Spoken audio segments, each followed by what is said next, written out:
representative of Germany for his statement. I now give the floor to the representative of the Russian Federation. Thank you, Mr. President. First and foremost, I would like to thank you for your substantive briefing on the work of the committee over the past 4 months. The Russian Federation wholeheartedly supports the efforts of Mogadishu to achieve domestic political and socio-economic stability and to counter the main security threat in Somalia, that of the Al-Shabaab terrorist group. We note that the weapons and charcoal embargoes against Somalia continue to work. These bans have proven to be pretty effective instruments to curb the channels of financing extremist and terrorist forces.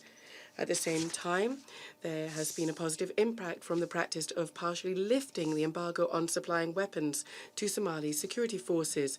We're in favour of further multifaceted assistance to Mogadishu to improve the operational readiness of the Somali army and AMISOM. They bear the main burden for combating terrorists.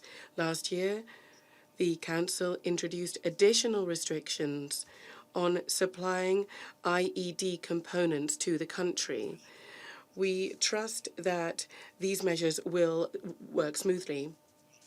However, we'd like to underscore that we do not see sanctions as an aim in and of themselves and only as a way of assisting the Somali authorities to achieve peace and stability in their country.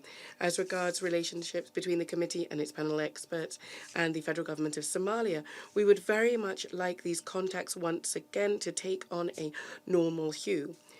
For this, of course, there's a need to clearly understand that all the concerns of the sovereign Somali authorities are need to be fully considered.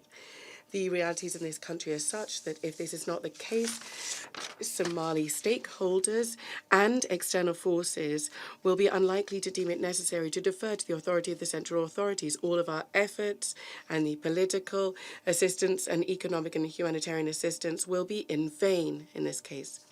The federal government of Somalia must not have the impression that the Security Council is biased towards its work.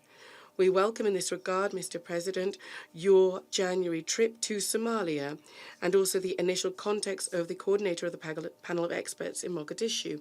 We trust that with the assistance of the renewed composition of the panel of experts, together we will be able to turn the page and build constructive relationships with our Somali partners. Thank you very much. I thank the representative of the Russian Federation.